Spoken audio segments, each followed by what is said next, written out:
This week on the Fighter Pilot Podcast. And I squeeze the trigger to fire, and I see a missile come off my wingman's airplane. It's his fourth missile. His missile goes up, makes a turn, and then hits a piece of the airplane. But my missile went all the way straight up the tailpipe, all the way to the 17th stage of the compressor, and just disintegrates the airplane. Hey, what are you doing? Hold on, there's more. So I pick up the phone, and it's Don Simpson. And Don Simpson and Jerry Bruckheimer were the two producers. And he says, Pete, Pettigrew, he says, hey, I've got a deal for you. How would you like to be technical advisor on the movie Top Gun? And I said, well, I don't know anything about it. Okay, now.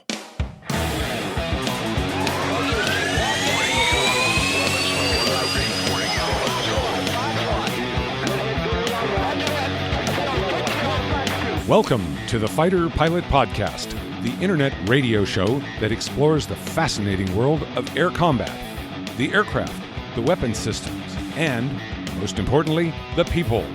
Now, here's your host, retired U.S. Navy fighter pilot, Vincent Aiello.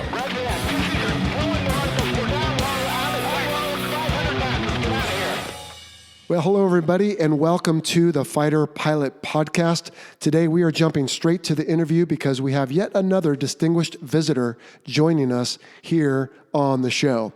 Now, we happen to be in a room where the acoustics are not ideal, but I know you'll forgive us for that. And let's meet our guest. He is originally from Glencoe, Illinois.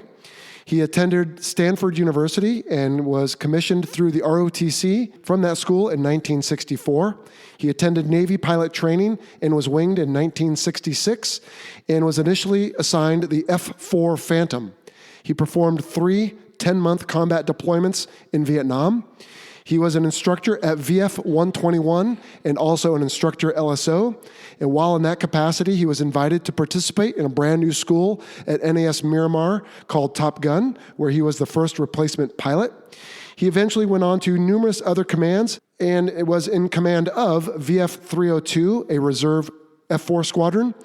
He retired as a Rear Admiral upper half in the reserves with over 34 years of total service, 3,500 flight hours in the F-4 Phantom alone. His decorations include the Silver Star, the Distinguished Flying Cross, and numerous air medals.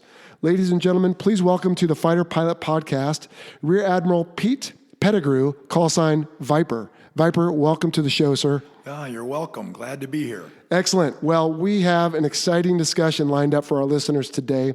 But first, before that, I know there's a lot more I could have said about your background. Anything critical you think I should have covered there?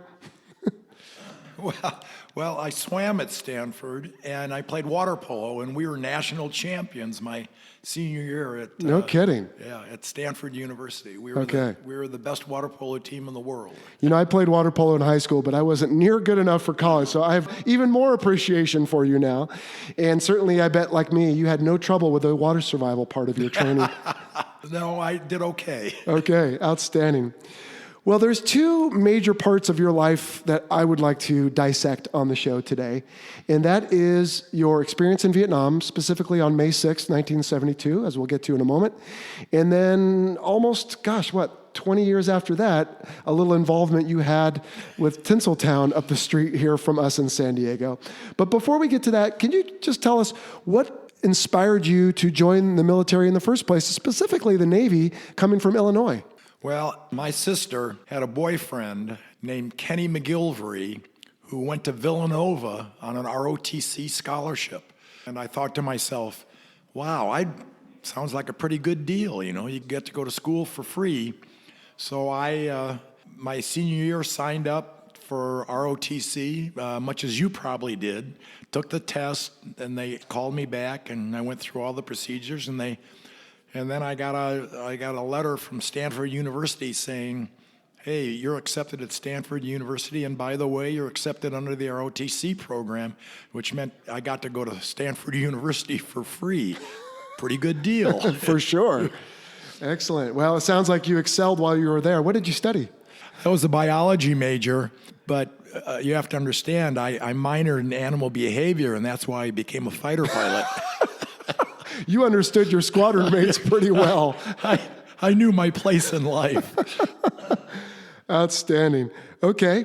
So aviation, was that an obvious choice after ROTC, or did that come along as well somewhere along the way? Well, as much like you did, I did a midshipman cruise on a destroyer, and I decided that I didn't like destroyers that much.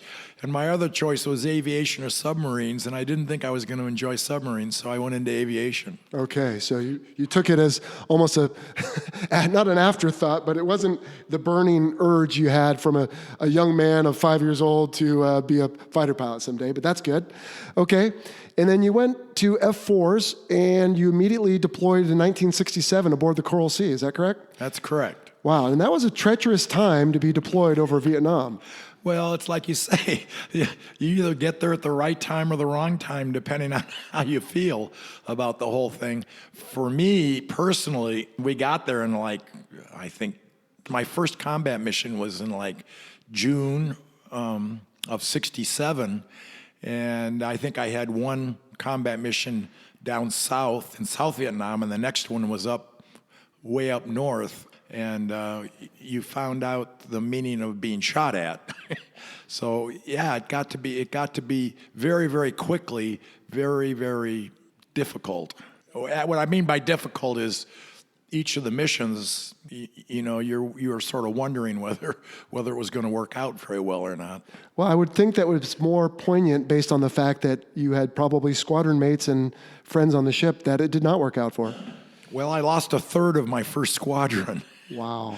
We lost 5 airplanes in about 2 months over September, October, November. We got first 2, the CO was shot down by a surface-to-air missile. His wingman was shot down by a surface-to-air missile. Then about a week later, I think our admin officer got shot down by a surface-to-air missile. And then about 2 weeks later, the ops officer and his wingman both got shot down by MiGs. And that was over about a 2-month period, and we lost 5 airplanes, which is about, you usually carry 13 airplanes, and that's about a third of the squadron. Wow. Something I've always wondered, and this, not to trivialize that loss, certainly that's great, and for the families and the squadron mates left behind, but I've always wondered, do you then receive new airplanes and new pilots all the time? I mean, do they fly in from somewhere else? Yeah, you do. Well, for a while, you operate with what you got. Sure. But the Navy's very, very good at getting new pilots out there, and they got 5 more pilots and radar intercept officers who flew airplanes out that came from Miramar, from San Diego, and they just replaced the guys that were there that had been shot down. And we didn't get any of them back. We got about half of them back at the end of the war. Sure, in 1973. In 73. Right. But my squadron, VF-151, was sort of notable for a while because at the Hanoi Hilton, we had the most residents from one Navy squadron in the Hanoi Hilton at the same time. Wow. Well, that is an amazing experience I can't even begin to imagine. But take us to, if you would, I believe it was your, third deployment in 72. 72. And on May 6th, you were flying. And tell us, first off, who was your Rio for that deployment? That's another story in itself. Oh, dear. It was a guy named Mike Mccabe, who later became a 3-star admiral. He was he was Third Fleet. And Mike Mccabe was the air wing staff. He was on the air wing staff, and he was a stash. All right. He had never been to VF-121 as a student. He only had I don't think he'd ever had a hop in the F-4.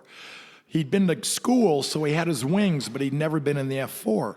And he was on the staff, and the air wing commander was a guy named Hunt Hardesty, who was a very, very famous aviator, probably one of the most famous people and probably one of the heroes of mine that I wanted to work for more than anybody else. In fact, he held the low-altitude speed record at the time of about 950 miles an hour, which I think he still owns. He's dead now, but anyway, he had Mccabe on the staff, and Mccabe was going to go to train as a radar intercept officer. But when I came into the air wing, Hunt Hardesty took me aside and said, "Pete, I've got this guy, Mike Mccabe.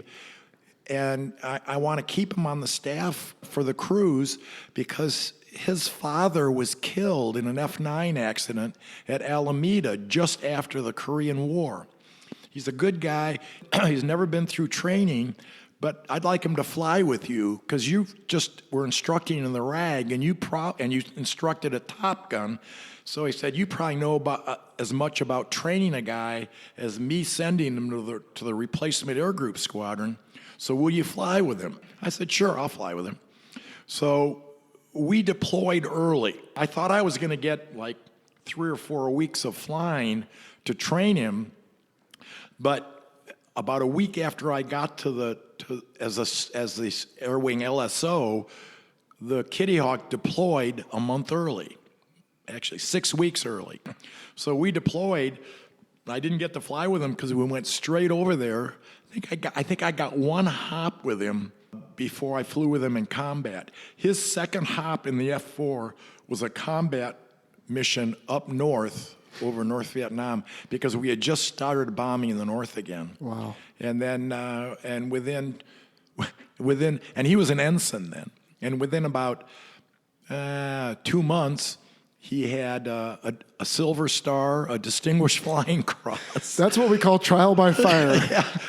and it turned out he was a great RIO. He became a great radar intercept officer, And about halfway through cruise, they took him away from me. And they said, no, we're gonna give him to somebody else. Sure. and he just got better and better and better and then turned out being a 3-star Admiral. Wow. Is that how you got the call sign Wizard? Yes. Okay. Well, no. When he, do you know him? No, I just know. I think he came up and briefed us at Top Gun once. Oh yeah, he did. Yeah. And I'm familiar with the name from the reading. He's a fascinating guy, but that was not his call sign when he first got to the squadron. I'm sure it was something a little less glamorous. It was Bambi. So he was Bambi for about 8 months, and then he decided he wanted to be Wizard. Oh, he decided himself, huh? Okay. Yeah. Well, it stuck because he had a Silver Star and a Distinguished Flying Cross. All right, fair enough. All right, well, if you would, tell us, please, about the mission that you flew in as part of a 2-ship of F-4s on May 6, 1972. First off, what were you going out to do on that day? Oh, we were a Mccabe. So you were a Mccabe. So you were equipped with all air-to-air weapons? Oh, well, when it started out, it was going to... We were on cyclic duty. We weren't doing alpha strikes. But the Coral Sea thought they had a couple of airplanes, MiG-17, stuck at Bai Thong Airfield, which is about halfway down from Hanoi, down towards Vinh. And so they thought they had stuck them on the runway. They couldn't get off the runway. So we switched from cyclic ops to an alpha strike on Bai Thong to try to catch those aircraft. Catch the airplanes. Sure. And so they switched me from a bar cap to a MiG cap. And then there were 2 MiG cap stations. One was going to be feet dry, and the other was going to be feet wet. And I didn't get the MiG cap station that I wanted, which would have been feet dry. I got the feet wet one. So they launched us off the front end of the ship. This is an education for you, and you know all the plans that you have turn to hell as soon mean nothing, right? As soon as you launch off the catapult, it all goes away. So I launched thinking that I'm going on a MiG cap over water, and we're going to tank overhead the ship. So we tank overhead the ship, and there were 4 of us. The MiG cap, the CO guy named Duke Pitson was going to go on the feet dry one, which was the better MiG cap station. Sure, because you're over land, and that's just. If I can interrupt you, I spend a lot of time on this show reminding people who didn't live the life we did what that means. So I think they could figure it out, though. Feet dry is when you've left the ship, you go over land, and feet wet is you stay over the water. So anyway, please continue. So we get over the tanker as a 4-plane, and Pitson says, "Hey, Pete," he says, "my radar's not working. Why don't you take my MiG cap station and take my wingman, and I'll take your MiG cap station and your wingman." And I wasn't going to say no to that. But it made a difference because we were sort of short of Sidewinder missiles. And instead of carrying 4, I only had 2 because originally I was going to bar cap station and they couldn't change the ordnance. So that meant that I had 2 Sidewinders, and my wingman, who had been Pitson's wingman had 4 sidewinders. So the configurations are different on the airplanes, which ends up making a bit of a difference. So we leave the tanker and go in, and we went to a place called the Hourglass Rivers to coast in. If you do it enough, and you get to know North Vietnam, and you get to know the threat areas and the non-threat areas. And there was a place called the Hourglass Rivers, which was just south of Thanh Hoa, which was a pretty good coast-in area because it was pretty boggy, and there weren't any SAM sites there. They couldn't fit any there.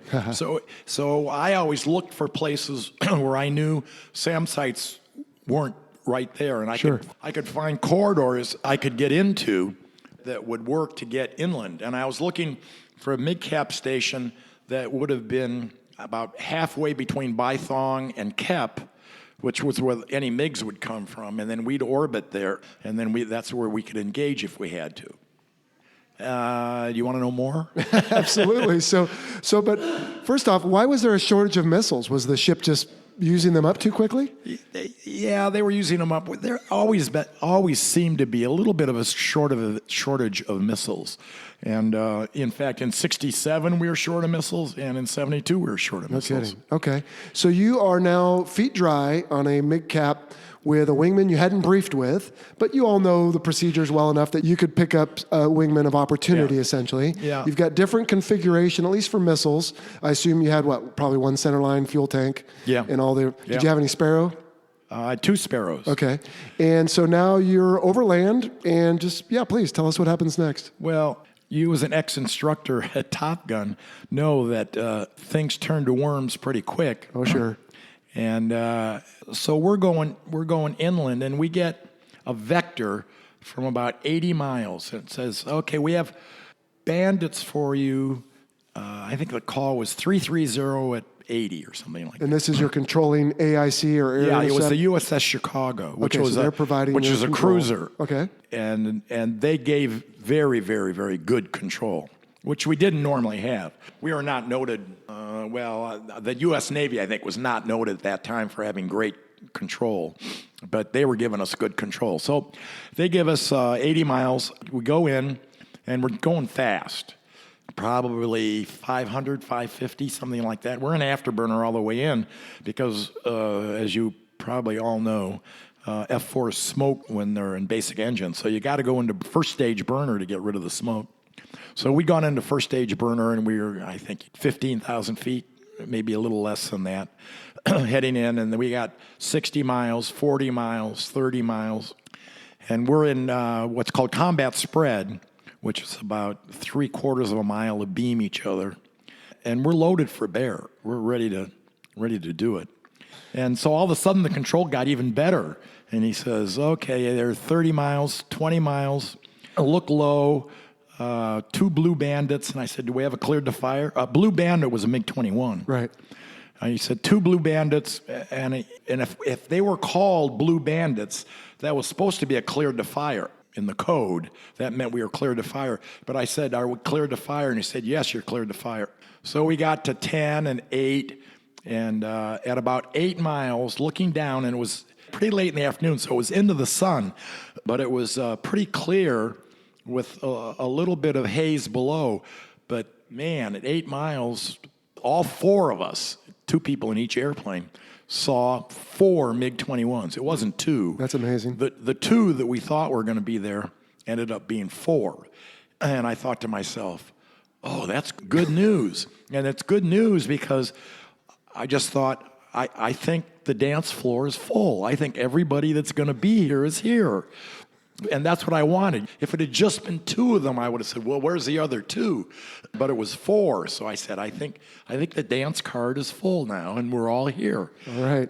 So I was really excited. And we were about 40 degrees angle off the tail, and they were in a left-hand turn in what I'd call a box 4. Wingmen were fairly tight. And we just jumped in on them. And wingman, who was Bob Hughes, a guy named Bob Hughes, who was later killed in a midair collision at 121. I'm sorry to hear that. Yeah, he was lieutenant, ended up getting killed. But he immediately, we're about 45 degrees angle off the tail. on the hot side. Well, hot side is inside the turn. And we're doing this time we're probably doing 525 or something like that. And they're in a pretty hard left-hand turn. Well, he squeezes off a missile, and I thought, too much angle off. I don't think it's going to guide. It's about 45 degrees angle off at about maybe a mile. Sidewinder, AIM-9 Delta, I think. It was either a Delta or a Gulf. Very, very good missile. I mean, the missile to use in that war. Right, yeah. right. Yeah, not an AIM-9X. But anyway, he fires, and I thought it's not going to guide. And boy, it just cranks a turn really, really hard to the inside of the turn, goes on down, clips a piece off the airplane, and then the airplane starts to smoke and falls out of formation. And I thought to myself, well, do I follow this airplane down and try to confirm it, or do I go on to the next guy? And I thought, well, I'll follow him down. So I sort of followed him down for maybe 2 or 3 seconds. And I saw that my wingman had broken to the inside of the turn, and he was going after the number 3 guy. And He's trying to whittle away at this formation. And I said to myself, hey, here I am trying to follow down his and confirm his MiG, and he's trying to shoot mine down. And I thought, screw him. He can confirm his own MiG. That's right. I'm going for number 3. Well, what I had done, I had sort of gone down to the outside of the turn and then squared the corner. And we'd been closing on him the whole time. And I've got my radar intercept officer. I'm saying, you look at the 2 guys in front and tell me what they're doing. Tell me if they're a threat or not, because I got to work on this guy, on the number 3 guy. And I'm closing pretty fast. And then all of a sudden, I get to about 3,500 feet behind him, and I'm closing pretty hard. And I realize that I'm in a position to fire, but I don't hear a tone. And the reason I don't hear it, you get a tone if you get the sidewinders ready to. Yep, we've discussed that on the show before. Okay. So I realize that I'm safe, and I'm in radar instead of heat. And I have reasons for why I did that, which are probably not real good. But I could explain it to you, but it'd take me an hour because I'd have to explain a lot of the mechanisms and how the system worked. Okay. So I armed and went to Sidewinder and got this huge tone. But now I'm down to about 2,500 feet, dead 6 on a MiG-21 in a slight left-hand turn. And I squeeze the trigger to fire, and I see a missile come off my wingman's airplane. It's his 4th missile. And there's a half-second delay from the time you squeeze the trigger to the missile comes off the rail. So I know that my missile was half a second behind his missile. His missile goes up, makes a turn, and then hits a piece. And I saw a piece come off the airplane. But the problem was my missile went all the dead straight, because I was dead 6, went all the way straight up the tailpipe all the way to the 17th stage of the compressor and just disintegrates the airplane. I mean, there wasn't a piece bigger than a little piece of titanium left, except for the cockpit. Everything behind the cockpit had turned into little tiny pieces. And luckily, I rolled off a little bit to the right after I fired, and so all the pieces of the airplane came down the left-hand side. Otherwise, I would have eaten them, because I think I fired from about 2,000 feet. Just right, dead 6, so the missile just went right up his tailpipe. Dead 6. I never saw the missile correct. Missile never corrected. It was like it was a rocket or something. A laser Zuni. beam. Yeah. Wow. Okay. So airplane disintegrates, and then he ejects out of what's left, which was just the cockpit. Chute opens. I go down the starboard side. Well, now we have made a 300-degree turn pretty much, and the guys that were ahead of us had tried to get around to our stern, but they were on the inside of the turn, and they couldn't come to bear on us at all. They were still nose away, but trying to close on us. And now we're passing sort of an easterly heading, and I knew he was out of missiles, and I knew I only had 1 missile left. And we're not really low on gas, but I knew that if we engaged the next 2, that we would be able to turn into them and meet them head on, but then we'd be going west again, and we'd be going the wrong direction against 2 MiG-21s, and we only had 1 missile between us. And no guns. No guns. Right. We had Sparrows, but my Sparrows were not working. Oh. I couldn't get them to tune, Okay. which is a whole nother story in itself. which I usually give to the instructors at Top Gun, because it's a lecture in itself on know your airplane and know what your airplane's capabilities are. I think a famous Chinese warrior said something along those lines. Yeah, know yourself, know the enemy. Okay. So I said, hey, let's get out of here. So we're now heading east, and so we just stayed low. The whole thing had taken place going down. Sure. So I don't think we were more than about 3,000 feet above the ground. Which sounds low, but really isn't. In some cases, No. you guys could fight right down to the treetops. Well, not that you want to. No, okay. And I certainly didn't want to, although we've had engagements like that. I haven't had an engagement like that, but the Navy's had engagements like that. So we just went east and in burner and just continued in burner. The MiG-21's limited, I think, 515 knots, below 15,000 feet. And then we were doing probably 550 or 580 or something like that. So we knew they couldn't catch us. So we just went out in burner until they broke it off about, they never got closer than about maybe 2 miles. And we just ran out. But if you were that low, even at that speed, were not surface-to-air missiles a danger at that point? Nobody fired anything. And of course, we went out sort of the same way we came in. Okay. So we went out through remember I said the Hourglass Rivers. Yeah. We went out through the Hourglass Rivers and we didn't get anything fired at us. That's amazing. So we went out, feet wet, tanked. An A6 tanker came in for us, tanked, got plenty of gas, went back to the ship, did a victory roll. They, asked for a low pass, and they said, sure. Went by and doing about 550. Okay. And did victory rolls, and then came back into the break. And then it was very much like the movie Top Gun, which I know none of you have ever seen, but the movie Top Gun, after they get the kills, they're all jumping around on the end of the movie? On the flight deck at the end of the movie. Very similar to what would happen to us. No kidding. CO of the carrier came down and told us how wonderful it was, and all the enlisted guys were there. It was just like the movie. Well, I wonder if, that being a fantastic segue, if anyone might have had some sort of input from someone when they did make that movie 20 years later to include that scene. So years later, in fact, you were involved with the making of the movie Top Gun. And in fact, correct me if I'm wrong, Viper, you have a cameo in that movie. You were the older gentleman that Maverick warned Charlie against in the bathroom when they first meet. Yeah, what's my name? I got to remember. You had a name in the movie? Yeah, I was in the credits being Perry Seidenthal. That almost sounds like an adult film name, not that I would know. Well, that might have been good. Okay. Well, anyway, we jumped right into it, but at some point in the early 80s, somehow you were involved with the making of that movie. What can you tell us about that experience? Well, I became a reserve admiral, and I also flew in the airlines, and I was in a gate hold area in Phoenix, Arizona. And I got a call from scheduling, and scheduling said, hey, we've got a guy on the phone that needs to talk to you. And I said, what are you talking about? And he said, no, this guy says he's got to talk to you. And so I pick up the phone, and it's Don Simpson. And Don Simpson and Jerry Bruckheimer were the two producers. And he says, Pete, Pettigrew, he says, hey, I've got a deal for you. How would you like to be technical advisor on the movie Top Gun?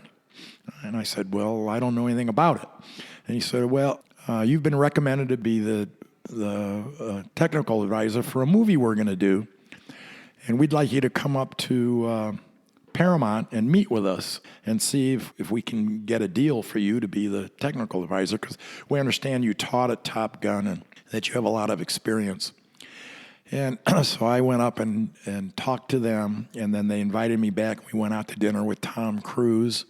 Then they hired me on it, but they didn't have a screenplay, so Jack Epps was a writer. He and Jim Cash wrote together, and they were the two original writers for the screenplay. So he came down, and I showed him around Top Gun. We spent time going around the airplanes and talking about Top Gun and what it was all about. And he spent a Wednesday night at the Officers Club, which was sort of a fun place to be anyway. In the early 80s. In the early 80s. Not so much anymore. It's kind of boring now. This is the new Navy. Yeah, anyway. That's why we're both here, right? So can we thank you for the O Club scene in the movie? I mean, it sounds like they had a blank slate of paper when they wrote this and they met you. Well, no, I wouldn't claim that. I mean, I could tell you There are 1,000 stories in the naked city, and I could tell you about the O Club scene at Miramar, which was not Miramar. It wasn't filmed at Miramar. Everybody thinks it's Miramar, but it's not. It was shot at a bar up on 55th Street. Actually, I don't think it's still there, but it was a gay bar at the time. Really? Called the Roxy. And its claim to fame was it had a U-shaped bar. So they took all the stuff out of the walks-off bar at Miramar. Walks-off is a meteorological term for weather so bad that you can't go anywhere. So they turn it into a bar. Okay. So they took all the stuff out of the walks-off bar and put it into this Roxy, and then filmed it there. And then a lot of people think that was Miramar, but that actual base was a place called the Roxy. Okay. We filmed there for 3 days, and I'm not sure it's still there. The other bar, of course, is the more famous one, which is the Kansas City bar. Yeah, right downtown San Diego. Downtown San Diego, which has claimed to be the sleazy bar scene. Well, it's where Goose is playing Great Balls of Fire. That's right. And then at the end, they meet there again. Okay, so you were the technical advisor for this movie. I mean, can my wife thank you for the volleyball scene? What about the fact that we're fighting over mountains at 100 feet, but we have a hard deck? I mean, sorry to bust your stones here, Pete, but I got to represent. Wait, no, that's not the worst. And you know what the worst is. What's the worst? I can tell you all the awful things about the movie. And what's the worst? The single worst that I fought against and just lost. Are we talking movie here as far as like interweaving the love story, or the fact that Maverick's over land 1 second and then ejects over sea another? Well, that's another issue. That's one of the biggest mistakes. I can explain all that. No, what I'm thinking of is the Top Gun trophy. Yes. And that was the thing that they told me, we've got to have a Top Gun trophy. And I said, we can't have a Top Gun trophy. There's no Top Gun trophy. This is Top Gun. You know, these guys are such alpha males that if they had a Top Gun trophy and somebody won it, nobody'd ever graduate. There'd just be mid-airs all the time. So I said, we can't have a Top Gun trophy. And they said, we are going to have a Top Gun trophy. I spend a lot of effort on this show, Viper, explaining the difference between Hollywood and real life. And I'm okay with it. I'm at peace with it now, because if they did a movie about our real world, even possibly in Vietnam, I think it wouldn't do very well. I think it'd be kind of boring. Yeah. So you have to have a little drama. You have to have, I guess, a little volleyball. I don't know. I keep coming back to that. But, I mean, it's got to make it an exciting movie or nobody's going to show up to watch it. So you're right. The low altitude to high altitude there are two big mistakes, or errors. I call them errors in the movie. One of them is high-low. We've got... I won't go below 10,000 feet, and then you're down in the weeds going around. And then he says, I was only below 10,000 feet for a few seconds. I took the shot. I had the shot. I took the shot. The biggest one is water land. Yeah. And that's because we shot looking down over water off Miramar in Clay Lacy's Learjet. We did that in August. And in September, we went up to Fallon, and we went up in the mountains above Fallon. You know where Lone Rock is, you know? Oh, sure. Well, we went in the mountains just to the east, and we had all our cameras there, and everybody would come up the Owens Valley, and then they'd turn left, turn right, and we just had all these cameras on them, and we just cut it that way. Well, about the second night we were up there, we were looking at the dailies. Tony Scott was a good friend of mine. He was the director, great guy. And I ran up to him, and we were looking at the dailies. The daily shoot. It's everything you shot in one day, and they look at it the next night. So you know as you're going along whether you're getting enough to edit out what's rotten. And I looked at the dailies from that day's shoot, and it's pebbles and rocks and they're all running around in the dirt. And I went to Tony Scott and I said, Tony, we've got 10,000 feet in the can looking down over water, and now you're shooting the desert. We can't do that. It won't work. And he just looked at me and he said, Pete, he said, editors can do anything. And the audience is forgiving, I'm guessing. And we did run into a bit of a problem. And I said, and not only that, we've got him running around in the weeds, and we've got an ejection over water. And he picked up over water. And so they said, well, we can probably solve that. And I said, well, what? And he said, they put in this little insertion audio in it saying they're drifting over water. Yeah, he's in a flat spin going out to sea. Yeah, that's right. If Grand were here, he'd charge me a bunch of money every time I reference it. But anyway, yeah. So again, you can work with what you have to make it exciting. Okay. But what about the character Viper? Do you take any credit for that? No. I was Perry Seidenthal. Oh, Viper, you mean the CO? Yeah. I was never the CO. And I went to the writers. The two writers were Cash and Epps. Cash lived in Michigan State. He taught at Michigan State. Jack Epps taught at USC. And they wrote together, but hardly ever met each other because Jim Cash wouldn't fly. He hated airplanes. Jim Cash has since died. He was a very, very nice man, but he died about 10 years ago. I think Tony Scott has also, right? Tony Scott committed suicide. He jumped off the San Pedro Bridge. Long He's Beach. another one gone. Yeah. Don Simpson, one of the directors, has been dead for 15, 20 years. Wow. Yeah, you sort of wonder about that movie. Yeah. But you were saying... So the Jack Epps came to me and said, Pete, we want to use your call sign. We want to use the Viper call sign. Because we had spent hours and hours going over every call sign we could find. And Jack said, we want to use Viper. And I said, well, yeah, what do you want to use it for? I have some pride. And they said, we want Viper to be the CO of TOPGUN. I said, the problem with that is I was never the CO of TOPGUN. I taught there, but I was never the CO. Viper's my call sign, but I was never the CO. And they said, well, don't worry about that. We want to use it, and we want to use it for the CO.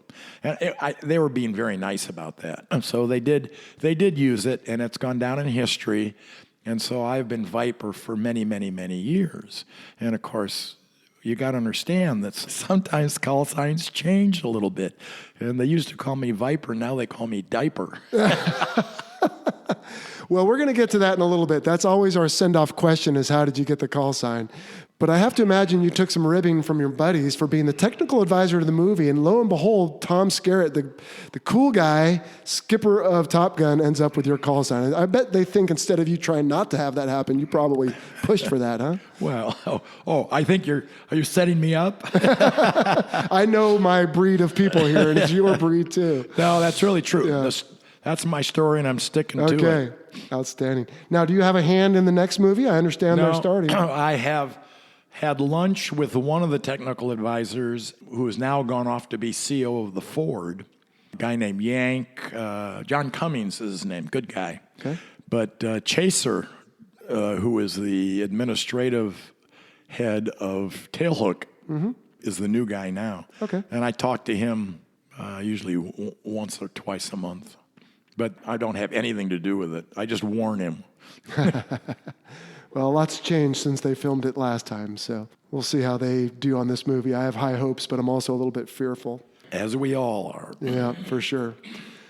All right, Viper. Well, I appreciate you taking the time to come on the show today. We just have two final questions we always wrap up with. I already alluded to one of them, but before that, what's the future hold for you, man? Obviously, you living here in beautiful San Diego. You volunteer as a docent on the USS Midway, and I'm trying to get an episode set up with them. But what else is on your list of things to do? So I'm back to swimming again. I played water polo up until about a year and a half ago, and then I quit that. I still swim, and I swim in the ocean quite a bit. And I docent on the Midway, and I'm retired. Outstanding. Well, you're enjoying the good life. Hey, I'm 76 years old. I'm lucky I'm still around. Well, you still look like a spring chicken to me.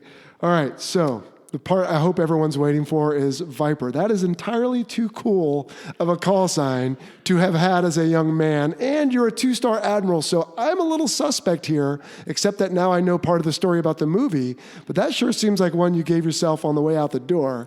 No, I gave it to myself. I was going to 121. As an instructor. And when I was in 151, which were the vigilantes. Yeah, they're still around. Yeah, they still are around. Yep. And they didn't have call signs at that time. Really? Yeah, nobody had individual call signs. But if you went to 121, you were supposed to have an original call sign. And as I was going to 121, I knew that if I didn't give myself a call sign before I got there, they'd give me one, of course. And I wouldn't like it. Yeah, like Bambi. Like Jell-O. That's not so bad. Come on. Oh, it rhymes. That's right. But anyway, so a friend of mine was leaving 121, had the call sign Viper, which he'd given to himself. And I actually asked him, I said, you're leaving, you're going to the airlines. Do you mind if I take your call sign? And he said, no, go ahead. So when I went into 121, I just kept telling them, I'm Viper, Viper, Viper. And they accepted it. And then it just went on from there. So you must have pulled the Jedi mind trick on them even years before Star Wars came out. It didn't become diaper till later. Well, you probably already know, but Top Gun still uses Viper as the lead red air element in their air-to-air missions. And they still use Showtime, left over from Willie Driscoll's Vietnam exploits a few days after yours. And so that sounds like quite a legacy. Plus the movie, you quipped about it earlier, but you're absolutely right. Anyone listening to this knows of and has probably seen at least a dozen times the movie Top Gun. So on behalf of my listeners, Viper, number one, thank you for your 34 years of service to this country. But possibly even more importantly to my listener is thank you for your involvement in a movie that so many millions of people adore. Yeah, well, I was happy to be here. Thank you very much.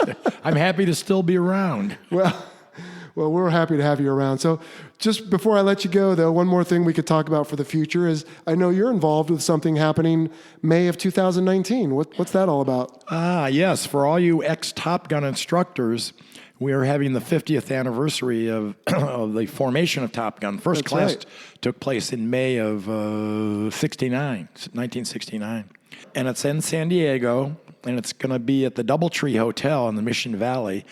And we want all ex-instructors to be there for Thursday, Friday, and then if you were a Top Gun student, as you went through as a student, we'd like to have you there also. And so it's a 4-day event. We're going to have dinner Friday night for the former instructors at the Doubletree, and then Saturday night there's going to be a pretty much open on the Midway dinner.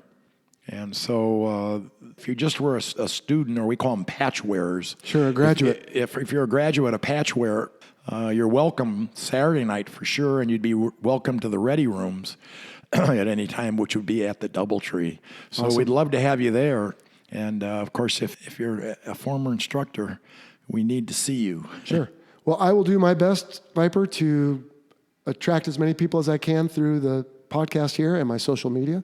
And I don't think they're the majority of my listeners. I think they're all scoffing at me, but we'll do our best. Maybe someone lives next to one. We'll get those out there, and we will look to see you at the 50th next year. That'll be really cool. Yeah, and remember, they're probably only about, 490, I think is all we can think of. Wow. Former actual instructors. But there are probably 5,000 guys running around claiming they were. Well, we'll see if we can weed some of them out. All right. Well, Rear Admiral Pete Pettigrew, Viper, sir, thank you so much for today. I enjoyed learning about your experiences both in Vietnam and in Hollywood. So unless you've got any parting shots, I think we're going to wrap this up. You're welcome. And, All right. And don't forget to check 6. Okay. Well, once again, a big thanks, huge shout out to Rear Admiral Pete Pettigrew, callsign Viper. Viper, sir, thanks again for coming on the show. It was a lot of fun, and we'll see you at the reunion next year. Just a couple things I want to cover on what he talked about there. First off, I listened to myself in the interview, and I said something about the loss was great for the people that, his squadron mates. And I trust that everybody understood, but I didn't mean great in a good way there. I meant a great loss as in a significant or bad loss. So I don't know, just it could have been misunderstood, and I hope it wasn't. And then also he talked about a bar cap and a MiG cap. So using a soccer analogy, since there seems to be something going on with soccer lately, a bar cap is more of a barrier cap or a defense. Think of the players that are on the defensive side of the field trying to protect the goal. So that's what the fighters would be doing, be kind of hanging off the coast, protecting the aircraft carrier and the strike group. And then a MiG cap is just a MiG combat air patrol, and that's the offensive side of the field. Those are the ones going out looking to pick a fight, trying to shoot down MiGs if they can. Other than that, I assume you know what he means when he says check 6 there at the end. And if you don't, give me a shout and we can explain that on a future episode. All right. Well, we have a little extra time, and I know we have a different format, so let me bang through some quick announcements and then maybe even a question or two. First, once again, I've got some folks showing up on Patreon and just super thrilled and honored that they do. I've got new division leads, Rob Grady and Joe Campbell. Want to thank and welcome them. And also a new strike lead, that's the $25 a month level, Steven Sillett. And he gets, again, some extra goodies for helping out at that level. All right, well, why don't we knock out a few questions while we have a few extra minutes here at the end of the show. The first is from James in Australia, who asks, from your Top Gun episode, I was wondering how likely it would have been in the real world for Maverick's engine to flame out and to have occurred by flying through another plane's jet wash. Well, how likely, James? I guess somewhat likely. I never flew the F-14, but what I know from others is that the F-14A, the engines were very susceptible to disruptions in airflow causing flameout. And so if Maverick was flying through jet wash with a high angle of attack or a rolling motion or any other than steady flight, I suppose it's somewhat likely that he could have had a disruption and that could have led to a stall, which would lead to a flameout. And the thing about the F-18, I should say the F-14, but I'm going to compare it to the F-18, is that, as you know by looking at it, the engines are very wide, or they're spread apart on the aircraft, whereas on the F-18, they're basically right on center line. So if one engine at high thrust on both does flame out, then you have a significant yaw from the other. And so the idea being there that if in fact one engine did flame out at high thrust, then the resulting flat spin depicted in the movie is fairly common, I suppose. In fact, when I was at Top Gun, just before I got there, 2 Top Gun instructors had a situation and had to shell out of an F-14 near Fallon. And I don't know all the details, but I understand that they were dogfighting at the time and had a stall situation. So yeah, I think it's somewhat likely, James. All right, next is from David in Augusta, Georgia. He's called in and emailed in questions before. He says, between the F-16 and the F-18, which cockpit layout did you like better? Did you like the side stick on the F-16? Yes, I did like the side stick on the F-16, David. I think I've discussed this on previous episodes or maybe other people's shows I've been a guest on. It was very comfortable and natural. Plus, the F-16 seat was reclined, so you felt like you're sitting in your recliner at home with a TV remote in one hand and a drink in the other between the stick and the throttle. And so, this always is a tough question because, the F-18 was my first love, and the F-16 was kind of the Johnny-come-lately towards the end of my career. But the truth is, the F-16 reclined seating position in the side stick was very comfortable. So I don't know. I'm not prepared to say I like the F-16 better. I suppose if I could have the seat and stick and throttle of the F-16, but the cockpit layout of the F-18, that would be maybe a favorite, but I don't know. I'm not ready to say, but I think you can get at what I'm hinting at. All right, next is Rob Evans from Kentonsville, Maryland. He says, how do, quote, CAG birds designs get selected and approved? And what he means there is the one aircraft out of the 10 or 11 that each squadron has that's painted up in bright colors. I think we talked about that on the previous episode. Is a CAG aircraft only flown by a squadron CO? Did you have any favorite designs? How well do the generally more exotic paint schemes or aggressor squadron aircraft work? A lot of Navy aircraft in World War II and jet fighter aircraft were painted dark blue instead of gray. Was there a different camo philosophy? Well, Rob, I think we talked about some of this on a previous episode. So the CAG bird designs, they are selected at the squadron level. Usually it's the same thing from year to year, but sometimes they'll go through a redesign and they have to use only a certain amount of paint, and it can't be, of course, tasteless or unclassy. And so, they just probably, I was never a squadron CO, but I imagine the squadron CO, if you wanted to repaint it, would go to the air wing commander and say, here's the design I'm intending to do, and get the permissions. But for the most part, other aircraft have a limit on how much colorful paint they can use. On the CAG bird, I've seen some where the entire aircraft was painted, so I'm not sure there's a limit, or maybe they get a waiver if there is. No, the CAG bird is not only flown by the squadron CO. If you remember way back to episode 1, we had a similar question on, do you only ever fly the aircraft with your name on it? And the answer to that one was also no.